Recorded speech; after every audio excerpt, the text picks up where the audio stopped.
Ah, sure, poor Mrs. Doyle's sister Marguerite, spread eagled she was, carried by the sisters into the taxi. And the taxi man kindly took her to Walkinstown, where she grew up before going to the west of Ireland to work for Father Ted. And she sat up in the car and she recognised all the old haunts that she hadn't seen for many's a moon.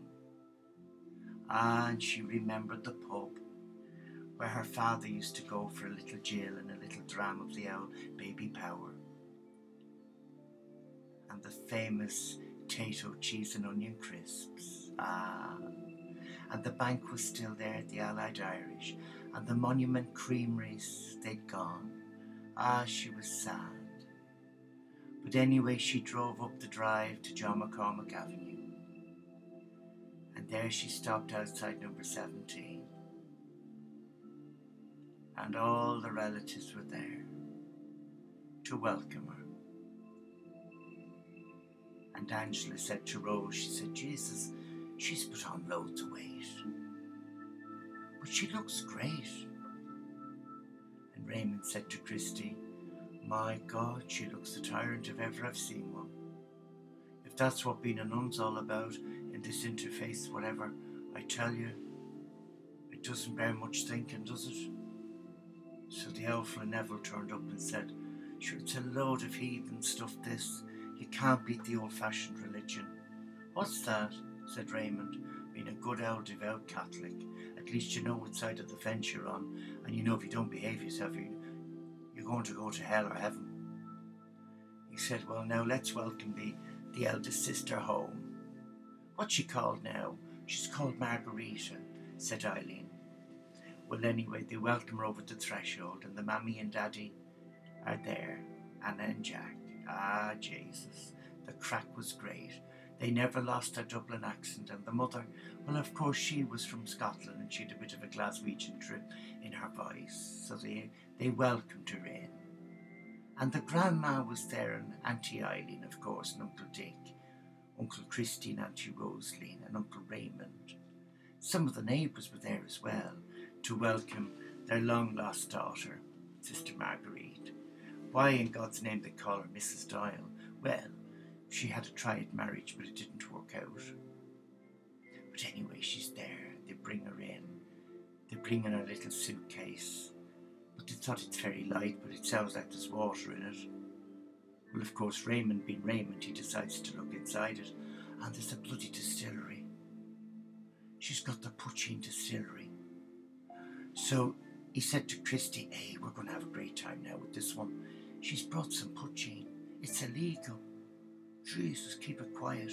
At least we know where to go and have a drop when she's snoring her head off in the bed. So anyway, she arrives in and everybody welcomes her. And she said, Jesus, it's great to be home now, I'm telling you.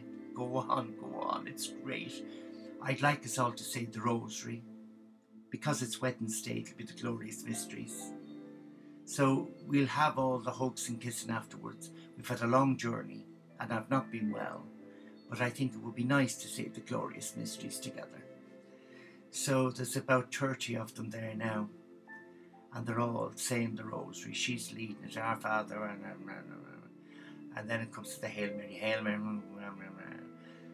and they come to the end of it, and most of them are asleep.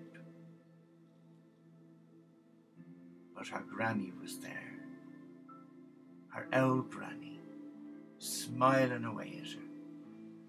And Sister Margarita went over and she said, Jesus, I missed you, and your letters, twice a week, they kept me going. Sure, Jesus, I only gave you 6 weeks. But then I extended it to 6 months, and look at you now. You survived after 3 years, and you're looking great. You've put a bit of weight on, mind you. Well, sure, that's what you get from living the good life, don't you? And working on the farm. Come here to me, have you brought any of the stuff that I showed you how to make? I have, I've got it in my case, just for you and me. Don't tell the others. No, not at all. So anyway, they had a lovely meal. They'd corned beef. She hadn't seen it for years. boiled, and then when it drained they put the cabbage in the water, and the potatoes were in their jackets with huge knobs of butter on, and the parsley sauce. So they all sat round the table with the neighbours, and it went from one end, from east to west or north to south, and everybody had a great time. And she said, "Oh Ma," she said, "I love this corned beef. It's beautiful. I just wished many more people could eat it. It's pickled beef, isn't it, Ma?" She said, "It is, Belle, it is. And for pudding, I've done your favourites. Apple Charlotte." What?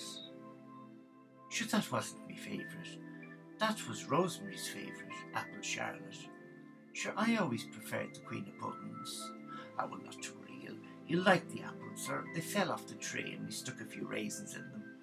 And I made some lovely custard, and we got the milk from the farm. Oh, lovely, Ma, thanks. So after the do, everybody started scarpering in case they thought Sister Marguerite, Mrs. Doyle, was going to start another decade of the Rosary. So they all gave her a big hug, welcomed her home, and then of course little Neville, the little Slovene, said, "When are you going back?" "Should Jesus Christ," she said, "I've just arrived." "Ah, no, I'm here for 2 weeks. Mother of God, 2 weeks? Sure, that's torture. I mean, for you, away from your sisters. Ah, no, we've got things planned. We've got the novena, and we have at the Basilica. Oh, we'll all come to that. Ah, no, it's private with the Archbishop. But I've not seen the Archbishop in years. I'm due a visit. No, Ma, he's a patron of the order, and all the sisters are meeting up. It's for nuns alone. It's girls allowed." "What? Girls allowed?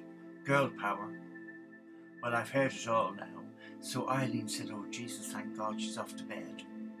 So as she gets off upstairs, they show her bedroom. Her room where she grew up as a little chiseler. And she's there and she's looking everywhere for her bag. The bag with the poutine in. And she finds it and she checks the volume. And she thinks, "Jesus, there's been somebody in my bag."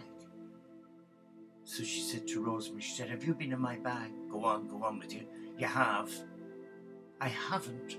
I did see Raymond, though, coming out, looking a bit weather-beaten, red cheeks.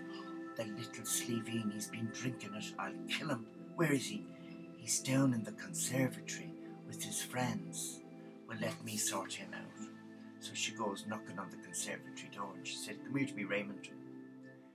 Now, it's a mortal sin if you tell lies. Have you been in my room?" "What would I be doing in your room?" "I only took your bag up." "Yes, but you worked out what was in it. There's no smalls in there." "That's Granny's and mine," she said. "It's our little elixir of life. It's what keeps us going." Well, I did have a little drop. You had more than a feckin' drop. You had a cupful. Now, I'm warning you, you're on your last orders. If I catch you in there again, I'll kill you. I'll marbalise you." "All right, Mrs. Sister Marguerite." So anyway, she gets herself ready for bed. And she lies on her old mattress with the hole in the centre. And her buttocks go right through. They're almost touching the floor. And she's as happy as a pig in muck. And she's laid there. Oh, and she starts dreaming of childhood. The Christmas when there was killings, when the Aunt Rose turned up. With her 5 chiselers, kids. And the mammy was just getting the Christmas dinner out on the table, where she was serving 14. Oh, Jesus, there was hell on earth. The mother had a strop and flew up to the bedroom. The father was screaming and bawling, and all we could hear from Raymond was, "Where's the leg of the turkey?" Well, of course he wasn't having it, because I was the eldest girl, the eldest child, and I had first refusal of the leg of the turkey. But by golly, I felt like giving him a wallop with it now. Anyway, Mrs. Doyle settled into her lovely bed with a hole in the mattress where her cheeks were touching the floor. And everybody could hear her snore. Oh, Jesus, I think it was Angela said to Rosemary, "Have you heard that? It's like a bloody bull elephant." Oh my God, it's dreadful. I'm not going to sleep tonight. And I'm right next door to her. I told Daddy when he built that extension to build it with brick and not bloody plywood. Jesus should be sucking the curtains in. We'll be left without any furniture. I think somebody need to go in and prod her. Well, if it gets really bad, I'll pop in. I think I'm going to bed now, Rosemary, said Eileen. I'm tired. So during the night, they heard this almighty scream. And it was Mrs. Doyle. She had nightmares of the Trini and Susanna corsets still on her. And then she looked down and realised it was shifted.